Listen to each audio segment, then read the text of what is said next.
শেখ হাসিনা রাজাকারের নাতি পুতি বলার পর আমি কে তুমি কে রাজাকার রাজাকার হয়ে গেছিল না? ওইটা দিয়েই তো বিদায় হয়েছে উনি, তাই না? উনার পরাজয় হয়েছিল কি বইলা? ওই রাজাকারের নাতি পুতি বইলা। ঠিক তেমনি দেখবেন এখানেও দেখবেন ওই আমি গুপ্ত লেখা আবার জয় ছিনে আনবে। 5টা বিশ্ববিদ্যালয়ের মধ্যে যেভাবে নির্বাচন হয়েছে, যেভাবে জয় ছিনে আনছে, ঠিক একই ঘটনা ঘটবে এই জাতীয় নির্বাচনে।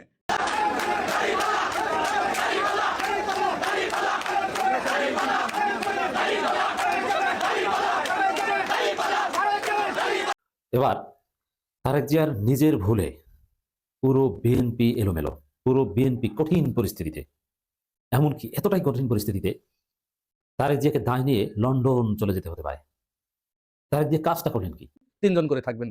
এই 3 জন থাকবেন এই কারণেই, যত বড় শক্তিশালী সন্ত্রাসী হোক আর যেই হোক, আপনারা 3 জন মিলে প্রথমে একজনকে জাপটে ধরবেন, আর একজন ভিডিও করবেন, আর একজন অতি দ্রুত নিকটস্থ যে প্রশাসনের ইউনিট আছে সেখানে ফোন করবেন। একেবারে A to Z ভিডিও করবেন, লাইভে যাবেন, পারলে ভিডিওটা কাছে রাখবেন, আমাদের কাছে পাঠিয়ে দেবেন, বিভিন্ন জায়গায় পাঠিয়ে দেবেন। যে ব্যবস্থা করা দরকার সেটা আমরা তখন করতে পারবো। জনগণ জানে সমাধান। হ্যাঁ ভাই, জনগণ সমাধান জানে। জনগণকে বোকা বানানো যাবে না। ধমক দিয়ে আর কিচ্ছু করতে পারবেন না, ভয় দেখে আর কিচ্ছু করতে পারবেন না। সিদ্ধান্ত নিবেন আগামীর বাংলাদেশ কি পুরানো গোলামিতে ফেরত যাবে, নাকি নতুন স্বপ্ন নিয়ে, নতুন চিন্তা নিয়ে, নতুন ভাবনা নিয়ে আপনার সন্তান বিকাশিত হবে। আপনার সন্তানের ভবিষ্যৎ কি হবে? ভারতের গোলামি হবে নাকি আজাদি হয়ে সারা বিশ্বকে বিজয় করবে? এই সিদ্ধান্ত নেওয়ার 100% অধিকার আছে আপনার, আপনার পরিবারের, আপনার বন্ধু বান্ধব, আত্মীয় স্বজন সকলের। তাই আপনাদের কাছে আমরা বিনীতভাবে সেই কথাটি বলছি, হা বুড়ের পক্ষে অবশ্যই আপনি সমর্থন দিন। আসসালামু আলাইকুম। আজকের গুরুত্বপূর্ণ সংবাদে আপনাদের স্বাগতম। ভিডিওর শুরুতেই বুঝতে পেরেছেন আজকের বিষয়টি অত্যন্ত গুরুত্বপূর্ণ ও সময়োপযোগী। তাই অনুরোধ থাকবে ভিডিওটি না টেনে শুরু থেকে শেষ পর্যন্ত মনোযোগ সহকারে দেখবেন। যারা এখনো আমাদের চ্যানেলটি সাবস্ক্রাইব করেননি তারা সাবস্ক্রাইব করে পাশে থাকা বেল আইকনটি অন করে রাখুন, যেন সবার আগে সর্বশেষ ও নির্ভরযোগ্য সংবাদ পেয়ে যান। যারা ইতিমধ্যেই আমাদের চ্যানেলটি সাবস্ক্রাইব করেছেন তাদেরকে অসংখ্য ধন্যবাদ। চলুন কথা না বাড়িয়ে ভিডিওটা একটি লাইক দিয়ে ভিডিওর মূল বিস্তারিত অংশ দেখে আসি। আসসালামু আলাইকুম। লাশের কোনো দুশ্মন থাকে? থাকে না। লাশ নিয়ে কেউ বিরোধ করে? করে না। লাশ নিয়ে কেউ গীবত গায়? না, লাশ নিয়ে কেউ গীবত গায় না। লাশের কোনো দুশ্মন থাকে না, শত্রু থাকে না। আচ্ছা ধরেন আপনার কোনো শত্রু নাই, আপনার কোনো শত্রু নাই, আপনার পিছনে গীবত গাওয়ার লোক নাই, আপনার বিরোধ করার কোনো মানুষ নাই, মানে দুশ্মনও নাই, বন্ধুও নাই, লাশের মতো অবস্থা। তার মানে কি আপনি লাশ? নিশ্চয়ই না। যদি আপনি জীবিত থাকেন তাহলে দুশ্মন থাকবেই, বিরোধ করার লোক থাকবেই, পিছনে গীবত গাইবেই। এটাই তো সত্যি, তাই না? কারণ আমরা বাইচে আছি। দেখেন আমাদেরকে না হুঁশে থাকতে হবে। যেহেতু আমার দুশ্মন আছে, আমার বলতে ধরে নেন আমি রাজনীতি করি, আমার দুশ্মন আছে, আমাকে হুঁশে থাকতে হবে। উপরওয়ালা তাকেই হেফাজত করে যে তার নিজের হেফাজত করতে পারে। মনে করেন আপনি একটা বাইক চালান, বাইকটা রাস্তায় রেখে চলে যাবেন একটা কাজে, কিন্তু যদি দেখেন আপনি পাশেই একটা দোকান আছে, ছোট্ট টংঘর, নিশ্চয়ই আপনার উচিত হবে ওই বাইকটা ওই টংঘরের পাশে আইনা রাইখা ওই ভাইরে বলা যে ভাই আমি একটু কাজে গেলাম, আপনি একটু খেয়াল রাখেন। তার মানে কি জানেন, আপনি আপনার হেফাজত করলেন। এখন উপরওয়ালার দায়িত্ব, উপরওয়ালা নিশ্চয়ই আপনার হেফাজত করবে ওই দোকানদার দিয়ে, ওই দোকানদার বারবার খেয়াল রাখবে, যেহেতু সে দায়িত্ব নিছে। তার মানে নিজের হেফাজত নিজে করতে হবে, তাই আল্লাহ খুশি হবে। কেন কথাটা বললাম? আপনি এই মুহূর্তে 50 লক্ষ টাকা নিয়ে এই যে বিমানে রওনা দিছেন, আপনি তো জানেন এখানে চেকিং ফেকিং হবে। শুনছি ঢাকা বিমানবন্দরে আপনাকে আটকায় নাই, অনুমতি দিছে। টাকা বহন করা যায় ভাই, এই অভ্যন্তরীণ যে বিমানগুলো চলাচল করে এখানে টাকা বহন করা যায়। আমি আজ থেকে 18-20 বছর আগে 25 লাখ 30 লাখ টাকা আমি নিজেই বহন করছি ঢাকা টু কক্সবাজার। কক্সবাজার আমাদের শুটিং হইতো, 120 জন 30 জন ইউনিট মেম্বার, 1 মাস থাকতে হবে, খরচের টাকা। এরপরে দেখছে কিন্তু কিছু বলে নাই, বলছে শুটিং এর টাকা ছাইড়া দিছে। উনি হয়তো এরকম ভাবে নিয়ে গেছে, কিন্তু কেউ একজন এখান থেকে ঢাকা থেকে সৈয়দপুরের যে বিমানবন্দর ওইখানে টেলিফোন কইরা বইলা দিছে যে আসিতেছে। দেখেন বাইরে ইউটিউবার, ক্যামেরা, সাংবাদিক সব রেডি, ওনাকে চেক কইরা টাকা পাওয়া গেছে। তবে আমি সমস্ত ভিডিওগুলা দেখছি। আমার ব্যক্তিগত ধারণা, কম বেশি অনেক মানুষের সাথে মিশছি তো, জানেন তো, সিনেমার ডাইরেক্টর, মানুষকে দেখাই আমার কাজ, মানুষের আচরণ, চলাফেরা, এগুলা গতিবিধি দেখাই আমার অভ্যাস ছোটবেলা থেকেই। যাই হোক, আমি ওনাকে দেখা, মানে বেলাল সাহেবকে দেখা, ঠাকুরগাঁয়ের জেলা আমির সাহেব বেলাল সাহেবকে আমি দেখা যেটুক বুঝছি, উনি পুরাই নার্ভাস হয়ে গেছে। কারণ ওনাকে যেভাবে জিজ্ঞাসা করা হইতেছিল, উনি কিন্তু একজন অধ্যাপক, টিচার মানুষ, শিক্ষক মানুষ এবং ব্যবসায়ী, এবং ওনার গার্মেন্টস ব্যবসা আছে। কিন্তু তারপরও দেখেন ওনাকে যেভাবে জিজ্ঞাসা করতেছিল, এই বাপের নাম কি, বাপের নাম কি, উনি নার্ভাস হয়ে গেছে। আর ওই নার্ভাসনেস থেকে দেখেন শেষ পর্যন্ত ওনাকে হাসপাতালে যাইতে হয়েছে, এখন হাসপাতালে ভর্তি। এখন আইনে কি বলে? আইনে কি নিষেধ আছে এই টাকা নিয়ে যাওয়ার? আমি এরকম কিছু পাই নাই। আমি যেটুক দেখলাম এতক্ষণ এই ফেসবুকে আমি ঘাঁটতেছিলাম, আমি যেটুক দেখলাম ওইখানে আইনে কোনো বাধা নাই। এরকম টাকা নিয়ে যাইতেই পারে। আর উনি একজন ব্যবসায়ী মানুষ। 4 দিন দেখেন ব্যাংক বন্ধ। তারপরে উনি রাজনীতির সাথে জড়িত। ঠাকুরগাঁয়ে 3টা আসন আছে আমার যতদূর জানার মতে, আমি জানি না, ভুল হতে পারে। এই 3টা আসনের ওনাকে দেখভাল করতে হবে। এই 3টা আসনে যে এতদিন বক্তব্য রাখছে, মঞ্চ তৈরি হয়েছে, চেয়ার আনছে, মাইক আনছে, এগুলো তো ভাড়ার জিনিস, তাই না? এই যে ডেকোরেশন সাজায় থুয়া গেছে, এগুলো ভাড়া দিতে হবে না? ভাড়া দিতে হবে তো। ওই জন্যই টাকার প্রয়োজন হইতে পারে, আবার ওনার ব্যক্তিগত পারিবারিক প্রয়োজনও হইতে পারে। এমন তো না যে এই টাকা কাউকে দিচ্ছিল, ওই টাইমে ধরা পড়ছে। যেমন ভাবে এই 50 লক্ষ টাকা নিয়ে এইভাবে ঝাঁপায়া পড়ছে, উনি পুরাই অসুস্থ হয়ে পড়ছে। মনে হইতেছে কি জানেন, 100,000 কোটি টাকা নিয়ে কেউ পালায় যাইতেছিল, তারে ধরছে, এরকম ব্যাপারটা মনে হয়েছে। যাই হোক, উনি নার্ভাস হয়ে যাওয়াতে হয়েছে কি জানেন, সবাই এখন মজা পেয়ে গেছে। আয় হায়, নার্ভাস কেন, নার্ভাস কেন? তার মানে এই টাকা, কালো টাকা, এই টাকা এই নির্বাচনে খরচ করার জন্য আনছিল। বলতেই পারে, কেন বলবে না? ধৈর্য নেন, সেম ঘটনাটা যদি বিএনপির বেলায় ঘটতো, জামাত বাদ দিয়া ধরেন বিএনপি কেউ ধরা পড়তো এই টাকাটা নিয়ে, এই মিডিয়াতে একই কথা বলতো না? আমার তো মনে হয় আরো বেশি বলতো, সবাই বলতো। কিন্তু যখন আমাদের এই যে পত্রিকায় এবং আমাদের এই চ্যানেলগুলোতে সাংবাদিকরা যখন বলে, তখনই প্রশ্ন উঠে। জনগণ বলুক, জনগণের বলার স্বাধীনতা আছে, কিন্তু সাংবাদিকরা ওরা তো আসল খোঁজ খবর নিয়ে পরিবেশন করতে হবে খবরটা, তাই না? ওনারা যখন একতরফা খবর দেওয়া যায়, তখনই ভয় লাগে। হ্যাঁ, ভয় লাগে। কারণ কি জানেন, এই মিডিয়া কিন্তু শেখ হাসিনাকে তৈরি করছিল। মিডিয়া অনেক কিছু তৈরি করতে পারে। একটা টাইমে দেখেন নাই, হিরো আলমকে তৈরি করে অনেকদিন কিন্তু মার্কেট গরম রাখছিল। যে কাউকে যদি টার্গেট করে, মার্কেট গরম করে দিতে পারে, কোনো ব্যাপার না। ওনাদের হাতে তুলির ব্যাপার আর ভিউ ব্যবসার ব্যাপার। এই ব্যাপারটা এমন একটা নাটক সাজাইছে, মনে হইতেছে কি জানেন, দাউদ ইব্রাহিম ধরা পড়ছে। ওনার ব্যাকগ্রাউন্ড দেখেন, বেলাল সাহেবের ব্যাকগ্রাউন্ড দেখলেই তো হয়, অতীতে কোনো ক্রাইম করছে কিনা, কোনো মামলা আছে কিনা, উনি কেমন মানুষ। আমি তো খোঁজ খবর নিছি, আমি একজন মানুষও পাইনি যে উনি মানুষ ঠিক না এই কথা বলছে। অনেকের সাথে আমি ফোনে যোগাযোগ করছি, সবাই বলছে উনি মাটির মানুষ, একদম সৎ মানুষ। এমন মানুষটাকে এমন বেজ্জতি করলেন। যাই হোক, আল্লাহ আপনাদের ভালো করুক। এর মধ্যে ভাই এই ফেসবুকে মিডিয়াতে ছড়ায় গেছে, খালি টাকা ধরা পড়তেছে, খালি টাকা ধরা পড়তেছে। 2 লাখ, 3 লাখ, 93,000, 95,000। এর মধ্যে জামাতেরও আছে ভাই, মিথ্যা কথা বলে লাভ নাই। আমি দেখছি ভিডিওগুলো, আমি পরীক্ষা করে দেখছি। হ্যাঁ, জামাতেরও আছে, সব দলেরই আছে। নির্বাচনের আগে টাকা পয়সা লেনদেন হয়, এটা তো আমরা ছোটবেলা থেকেই শুনে আসতেছি। আমি তো আইয়ুব খানের আমল থেকেই দেখে আসতেছি এই টাকা পয়সা লেনদেন হয় নির্বাচনের সময়, এখনো হচ্ছে। আমাদের যে সংস্কার করলো ডক্টর ইউনূস স্যার, ওই সংস্কার ভাই বুঝছেন দেশের জন্য হয়েছে। মানুষের মনের ভিতরে তো আর সংস্কার করতে পারবেন না। আপনি কিভাবে সংস্কার করবেন? আপনি সৎ চিন্তা কিভাবে ঢুকাবেন? টাকায় কথা বলে ভাই, টাকার কাছে মানুষ গোলাম হয়ে যায়। আর টাকা নিলেই কাউকে বেঈমান ভাবার দরকার নাই। হ্যাঁ, প্রয়োজনে টাকা নিবে না কেন? দেখবেন প্রয়োজনে না, এখানে অনেক রকম মনোগ্রাম লাগাবে। হ্যাঁ, অনেক রকম মনোগ্রাম লাগাবে, কিন্তু ভোটটা দিবে ঠিক আসল জায়গায় ভোটটা দিয়ে দিবে। পরিবর্তন সে চাইবেই, কারণ তার বিবেক বুদ্ধি জায়গা উঠছে। তো যদি জায়গা না উঠতো, এরকম কোনোদিন দেখছেন বাসে কইরা যাচ্ছে স্লোগান দিতে দিতে, ট্রেনে কইরা যাচ্ছে স্লোগান দিতে দিতে, এই যে লঞ্চে কইরা, জাহাজে কইরা, ভাই অনেকে প্লেনে কইরাই যাইতেছে, প্লেনের ভিতরে তার স্লোগান দেওয়া যায় না, বুঝছেন না? তাহলে তো বিপদ। যাই হোক, এরকম সবাই একটা ঈদের আমেজের মধ্যে চলে আসছে, একটা আনন্দের ঢেউ কিন্তু চারিদিকে ছড়ায় গেছে। আর এই যে ফেসবুকে এগুলা ঘুরে বেড়াবে, এখানে এক পক্ষের দোষ দেওয়া যাবে না ভাই। এই এক পক্ষের দোষ দেওয়া তুমি খালি এরাই করতেছে, এরা করতেছে না, এরা ভালো, এরকম বলা যাবে না, কারণ প্রমাণ আছে। কিন্তু আমি এগুলার সিরিয়াস ভাবে নিতে চাই না। আপনারা খেয়াল করে দেখবেন, অনেক কিছু আমি সিরিয়াসলি নিতে চাই না, বিনোদন মনে করি। হ্যাঁ ভাই, এটা একটা বিনোদন। যেমন ধরেন এই যে আমাদের সিনেমা জগতের অনেকে দেখলাম গত 2-3 দিন যাবত মাঠে নামছে, ভোট চাইতেছে ভাই, ভোট চাইতেছে। একটু দেরি হয়ে গেল না? বিকেলে ভোরের ফুল ভোরেই আসতে হয়, বিকালে আসলে গন্ধ থাকে না, পাপড়ি শুকায়া যায়। এখন ওনারা ভোট চাইতেছে। জানেন সিনেমার লোক কেন এই রাজনীতি করে? একটুখানি বইলা শেষ করে দেই। তাদের সবাই একটাই উদ্দেশ্য, ওই যে অনুদানের টাকা নিয়ে ছবি বানাইতে হবে। টাকা দেয় কিন্তু খারাপ না, কিন্তু 60 লাখ, 70 লাখ, 90 লাখ, কেউ 1 কোটিও পাওয়া যায়। এটা 25 লাখ টাকা থেকে শুরু হয়েছিল, এখন বাইরা 60-70 লাখে চলে গেছে। আর এই টাকাটা যদি নিতে পারে ভাই, কোনো মতো নিয়ে কি করে জানেন? ছবি ঠিকই বানায় 15 লাখ, 20 লাখ, আর বাকি 50 লাখ পকেটে ঢুকায় ফেলায়। কোনো মতো একটা ছবি বানায় এই যে সেন্সার বোর্ডে জমা দেয়। আর সেন্সার বোর্ডে তো ওনাদের লোকই থাকে, পাস। এইভাবে সমস্ত সিনেমা হল বন্ধ হয়ে গেছে। 1800 সিনেমা হল ছিল, ওই 1800 সিনেমা হল এখন আছে মাত্র 30 থেকে 40টা, তাও ওইগুলো ঈদের সময় চলে। বাকি টাইমগুলো ইংলিশ ছবি টবি চালায়া কোনো মতো বাইচা আছে। এই রাজনীতি দেখে আসছি আমি গত 16-17 বছর। কিন্তু গত 16-17 বছর খুব ভালোভাবে লক্ষ্য করছি, মুখগুলো আমার চেনা। এখন যারা মাঠে নামছে তারা না, তারা এমন নাও হইতে পারে, তাদের মনে অন্যরকম ভালোবাসা থাকতে পারে তার দলের জন্য, কিন্তু একটু দেরিতে নামছে না। বিকেলে ভোরের ফুল, মানে এতদিন পর ওদের মাথায় ঢুকাইতে পারছে জামাত ক্ষমতা আসলে আর সিনেমা নাটক বানাইতে দিবে না, আর তোমাদেরকে রাস্তায় ঘন্টা ছাড়া বাইর হইতে দিবে না। এগুলো এতদিন পর মাথায় ঢুকাইতে পারছে কেউ, যার জন্য বাইর হইছে। যাই হোক, এইসব নেগেটিভ কথাবার্তা বইলা মন খারাপ করে লাভ নাই ভাই। আজকে চাঁদ রাইত, হ্যাঁ আজকে চাঁদ রাইত, আর কয়েক ঘন্টা পরই তো ঈদ। আয় আয় আয়, এই ঈদে কি হবে ভাই? একটা জিনিস মাথায় রাখেন, প্রচুর ভিডিও দেখতে পাবেন, মারামারি হইতাছে, ধরাধরি হইতাছে, এরে দৌড়াইতাছে, এরে দৌড়াইতাছে। কারণ কি জানেন? কেউ মাঠ ছেড়া যাবে না। ওই যে আপনি ভয় ঢুকাই দিয়া ভাববেন যে মাঠ ছেড়ে চলে যায়, বলবে যে আমরা নির্বাচন বয়কট করলাম, নির্বাচন মানি না। ওই দল না কিন্তু জামাতে ইসলাম আর ওই 11 দল, ওই কথা ওনাদের মুখে আসবে না যে আমরা মাঠ ছেড়ে দিলাম, নির্বাচন বয়কট করলাম, কারণ এই জায়গায় গন্ডগোল, ওই জায়গায় গন্ডগোল, অমুক জায়গায় গন্ডগোল। ওই গন্ডগোল দেখায়া মাঠ ত্যাগ করবে না, প্রতিরোধ করবে, প্রতিরোধ। রুইখা দাঁড়াবে, তো কালকে দেখতে পাবেন রুইখা দাঁড়াবে। যারা এই যে ভয় ঢুকাইতেছেন না চারিদিকে, হ্যাঁ ভাই, দেশের অনেক জায়গায় অনেক আকাম কুকাম হইতাছে, ভয় ঢুকাইতেছে, মারামারি হইতাছে, হামলা হইতাছে। আবার ঢাকায় এই যে ডাক্তার শফিকুর রহমানের আসনে 15 আসনে ওনার 10টা অফিস রাইতে বেলা ভাঙ্গা চিরা চুর মার করে দিছে, কোনো অফিস নাই। চিন্তা করেন কেমন হিংসা! এই হিংসা করে কোনো লাভ আছে? কোনো লাভ নাই।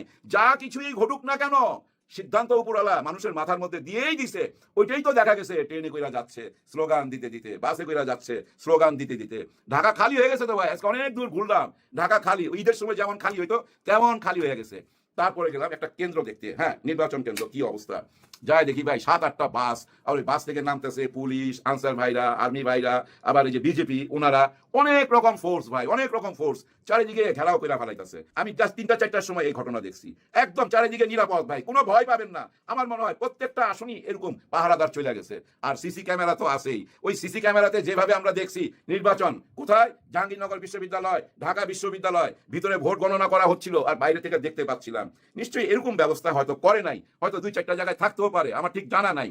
কিন্তু ভোট কেন্দ্রের ভিতরে যেহেতু সিসি ক্যামেরা আছে, নিশ্চয়ই ফুটেজ আমরা দেখতে পাবো। আমাদের সাংবাদিক ভাইরা নিশ্চয়ই আমাদেরকে দেখাবে, কোনো না কোনো অ্যাঙ্গেলে আমাদের চোখের সামনে আসবে। সবাইকে পাহারা দিতে হবে। হ্যাঁ ভাই, সবাইকে কি পাহারা দিতে হবে? আপনি যে ভোটটা দিছেন, আপনার ভোটটা আপনাকেই পাহারা দিতে হবে। এই পাহারাটা গত 54 বছর আমরা দেই নাই। ভোটটা দিছি, বাসায় আইসা করছি, আইসা ওই টেলিফোনের দিকে, টেলিভিশনের দিকে তাকায় রইছি, কে কি বলে শোনার জন্য। ওনারা যা বলছে তাই বিশ্বাস করছি, যার কথা বিশ্বাস করছি, আবার তার গলার মধ্যে জুতার মালাও দেখছি। সবকিছু তো দেখা শেষ। তার মানে কি জানেন, এরকম জুতার মালা আবার দিমু না, ওইটার মধ্যে নাই, পাহারা দিমু, এর মধ্যে থাকতে হবে। সবাই পাহারা দিবেন, সবাই মোবাইলে চার্জ রাখবেন, এবং ঘটনা ঘটার সঙ্গে সঙ্গে সত্যটা প্রকাশ করবেন। এই যে এতদিন দেখে আসতেছিলেন না, অনেক রকম জরিপ হইতেছিল, হ্যাঁ হ্যাঁ, জরিপের ঠেলায় তো বাঁচি না ভাই। হ্যাঁ ভাই, জরিপের ঠেলায় বাঁচি না। যারা জরিপ করতেছে ওরা কোনোদিন ওই গুপ্ত বাহিনীর কাছে গেছে? নিশ্চয়ই যায় না। গুপ্ত বাহিনী কখনো কারো ক্যামেরার সামনে আইসা বলবে না যে আমি অমুককে ভোট দিব। হ্যাঁ, এই কথা কোনোদিন গুপ্ত বাহিনী বলবে না। এই জরিপগুলোর মধ্যে একটা জরিপের মধ্যে গুপ্ত বাহিনীর কোনো কথা নাই, কোনো ভোট নাই, কোনো সম্মতি নাই। তার মানে কি জানেন, এই গুপ্ত বাহিনী যেদিকে ঝুঁকা পড়বে সেদিকেই জয়। এই গুপ্ত বাহিনী জয় ছিনে আনবে। অনেকের গায়ের এই গেঞ্জিতে লেখা দেখবেন আমি গুপ্ত, পিছনেও লেখা দেখবেন আমি গুপ্ত। দেখবেন আগামীকাল দেখতে পাবেন কেন এই গুপ্তের উপরে এত জোর দিতেছি। এটা বইলা ভিডিওটা শেষ করুন। দেখেন, শেখ হাসিনা রাজাকারের নাতি পুতি বলার পর আমি কে তুমি কে, রাজাকার রাজাকার হয়ে গেছিল না? ওইটা দিয়েই তো বিদায় হয়েছে উনি, তাই না? উনার পরাজয় হয়েছিল কি বইলা? ওই রাজাকারের নাতি পুতি বইলা। ঠিক তেমনি দেখবেন এখানেও দেখবেন ওই আমি গুপ্ত লেখা আবার জয় ছিনে আনবে। 5টা বিশ্ববিদ্যালয়ের মধ্যে যেভাবে নির্বাচন হয়েছে, যেভাবে জয় ছিনে আনছে, ঠিক একই ঘটনা ঘটবে এই জাতীয় নির্বাচনে। এটা নোট করে রাখতে পারেন। কয়টা বাজে রাতের? এখন রাতের বাজে 9:30 না 10টা। রাতে 10টা বাজে এখন। আপনারা নোট করে রাখেন, নির্বাচনের আগের দিন এই কথাটা বললাম। এই 5টা বিশ্ববিদ্যালয় যা হয়েছে, প্রবাসী ভাই বোনদের ভোটে যা হয়েছে, ওই একই ঘটনা ঘটবে জাতীয় নির্বাচনে।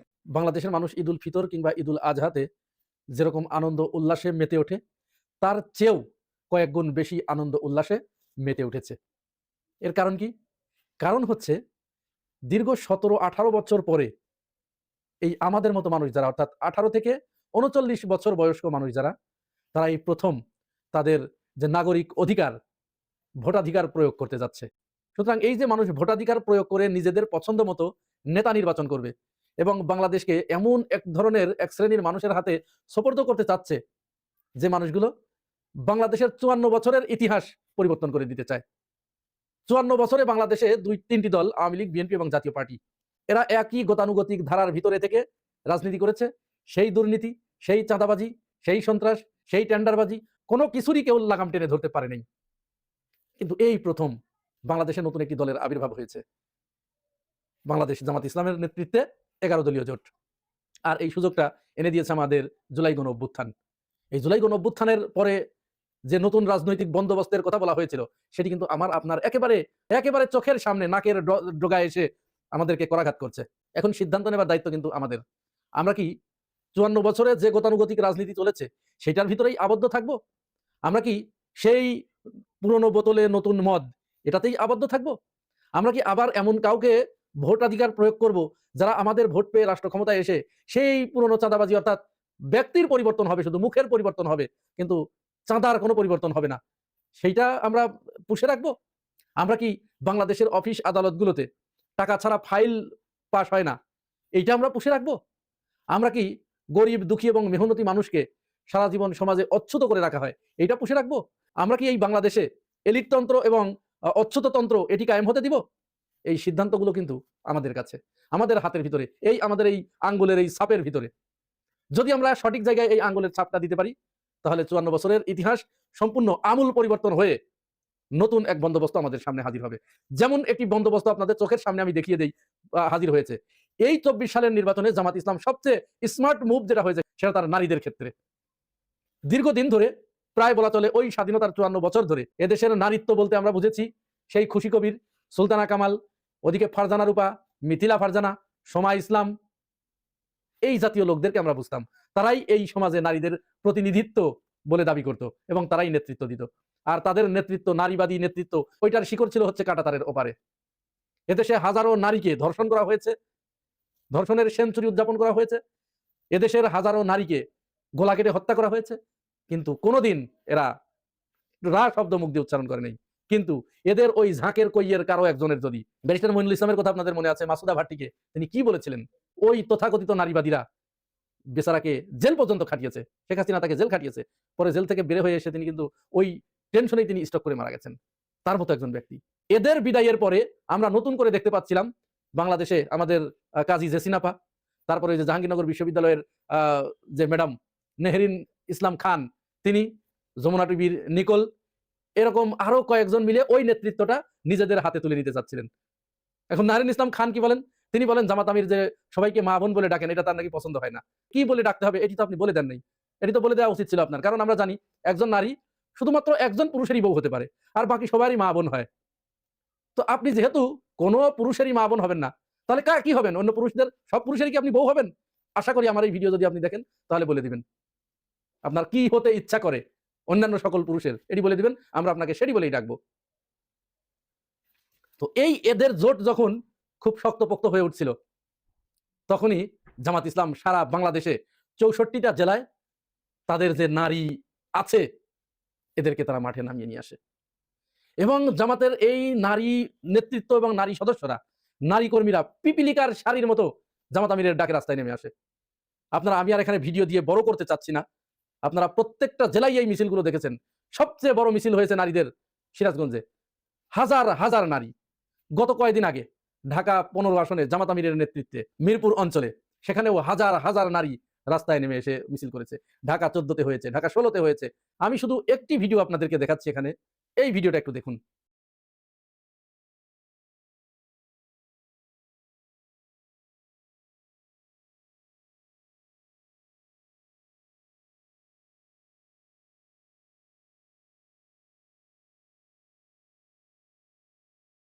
এখানে কি বুঝলেন আপনারা এই ভিডিওটা দেখে? যারা দীর্ঘদিন ধরে বলে আসছিলেন যে জামাতের নারীরা, জামাত তাদেরকে ঘরের ভিতরে আবদ্ধ করে রাখতে চায়, দেখুন এখানে জামাতের নারীরা মিছিলের সামনে তারা মোটরসাইকেল চালাচ্ছে, তারা গাড়িও চালাতে পারে, তারা বিমানও চালাতে পারে। তারা তারা আপনাদের মতো সকল পুরুষের বউ হতে চায় না, সকল একজন বাদে বাকি সকল পুরুষের তারা মা বোন হতে চায়, এতটুকুই শুধু পার্থক্য। এছাড়া তারা সবই পারে, এটি দেখিয়ে দিয়েছে। এটি জামাতের সবচেয়ে স্মার্ট মুভিং ছিল। এবং নারীবাদীদের যে ন্যারেটিভ, এই ন্যারেটিভ জামাত ইসলাম এখানে একেবারে খান খান করে দিয়েছে, তাসের ঘরের মতো তছনছ করে দিয়েছে। এটি আর কোনোদিন বাংলাদেশে দাঁড়াবে না। এখন থেকে, এরপর থেকে বাংলাদেশে এই জামাত ইসলামের নারীরাই নেতৃত্ব দিবে। অপরদিকে দেখুন, এই সময়ে এসে জামাতকে মোকাবেলা করতে গিয়ে বিএনপি তো একের পর এক ভুল করে যাচ্ছে। আমরা ভেবেছিলাম জনাব তারেক রহমান দেশে আসলে তিনি হয়তো সঠিক রাস্তাটা ধরবেন, কিন্তু না, তিনিও ওই তাদের পথেই হেঁটেছেন, তারা যে পথ দেখিয়েছেন সেই পথেই হেঁটেছেন। উপরন্তু তিনি কয়েক জায়গায় বক্তব্য দিতে গিয়ে বেশ বেফাঁস কথাবার্তা বলে ফেলেছেন, যেটাতে তার ওই তারেক রহমান আসার আগে ভোটের যে পরিস্থিতি ছিল, এখন তার থেকে অন্তত ২০ ভাগ ভোট কমেছে। ওসমান হাদির বিপক্ষে পর্যন্ত দাঁড়িয়ে গেল। ওসমান হাদির হত্যা হবার পরে তারা তো এ ব্যাপারে কোনো কথা বলেই নাই, বরং সর্বশেষ ইনকিলাব মঞ্চের উপরে পুলিশ যে হামলা করলো, বিপ্লবীদের উপরে পুলিশ যে সর্বশেষ হামলা করলো, জাবের যেদিন গুলিবিদ্ধ হলো, বিএনপির অ্যাক্টিভিস্টরা তারা সেদিন পুলিশের হাতে লাঠি এগিয়ে দিয়েছে ইনকিলাব মঞ্চের ছেলেদেরকে মারার জন্য। এইটার পরে বাংলাদেশের মানুষ নড়ে চড়ে বসেছে যে না। আর সর্বশেষ মঞ্জুরুল হাসান মুন্সি, হাসনাত আবদুল্লাহর আসনে যিনি, তিনি তো ঋণখিলাপি। অনেক তোরাই পেরিয়ে তিনি সর্বশেষ বক্তব্য দিলেন যে বিএনপি যদি ক্ষমতায় থাকে আর তোরা যদি বিএনপিতে ভোট না দিস তাহলে তোদেরকে কি করবো, তার মুখ দিয়ে শুনুন একটু। ক্ষমতায় বিএনপি থাকে আর যদি আপনারা অন্য দলকে ভোট দেন, আমি কিন্তু আপনাদের কাউকে ছাড়বো না। ঘর বাড়ি সব পুরা সরকার করে দেবো। আমি কিন্তু কথা খুব পরিষ্কার ভাবে বলতেছি, এটা মনে করেন আমি ভয় দেখাচ্ছি। আমি পরিষ্কার করে বলেছি, কথাটা রেকর্ড করে বলে দিতে পারেন, ফেসবুকে ছেড়ে দিতে পারেন, আমার অসুবিধা নাই। আমি এটা মিন করতেছি। সুতরাং আমাকে যেন অপমানিত না হইতে হয়। আমি যদি অপমানিত হই, সে অপমানের শোধ কিন্তু আমি ওইভাবেই নেবো কিন্তু। ঠিক আছে না? আপনাকে আমার অপমানিত হয়ে দেবেন, তাহলে সবাই কিন্তু 12 ফেব্রুয়ারি তারিখে ট্রাক মার্কায় ভোট দিয়া জয়যুক্ত করবেন, মঞ্জুর হাসান মুন্সিকে অপরাধ থেকে রক্ষা করবেন, তারেক রহমানকে সরকার গঠনের সহায়তা করবেন। তো এটা কি তিনি শুধু বক্তব্য দিয়েছেন? না, এটি ভাবার কোনো সুযোগ নেই। এটি কিন্তু বক্তব্য নয়, এটা হচ্ছে মনস্তত্ত্ব। তারা এটিই চিন্তা করে, এটিই ভাবে। শুধু তিনি নন, তার দলের প্রতিটা নেতা কর্মী সমর্থক টপ টু বটম প্রত্যেকেই এই চিন্তাই লালন করে। অর্থাৎ তারাই শুধুমাত্র ভোট পাওয়ার হকদার, তারা ছাড়া এই বাংলাদেশে আর কেউ ভোট পাওয়ার হকদার নয়। তাদেরকেই ভোট দিতে হবে এবং তাদেরকে যারা ভোট না দিবে তারা চরম অপরাধের কাজ করবে, চরম গর্হিত অপরাধ করবে। আর তাদের সেই অপরাধের শাস্তি হচ্ছে এরকম, তাদেরকে পুড়িয়েও মারা যায়, তাদেরকে গুলি করে মারা যায়, তাদেরকে পাড়িয়ে মারা যায়, লাথতে মারা যায়, সবকিছু করা যায়। আজকে দেখলাম যে ফেস দ্য পিপলের সাগর ভাই এই কথাটি বলছিলেন, খুবই ভালো লেগেছে। আমিও বলছি 3 জন করে থাকবেন।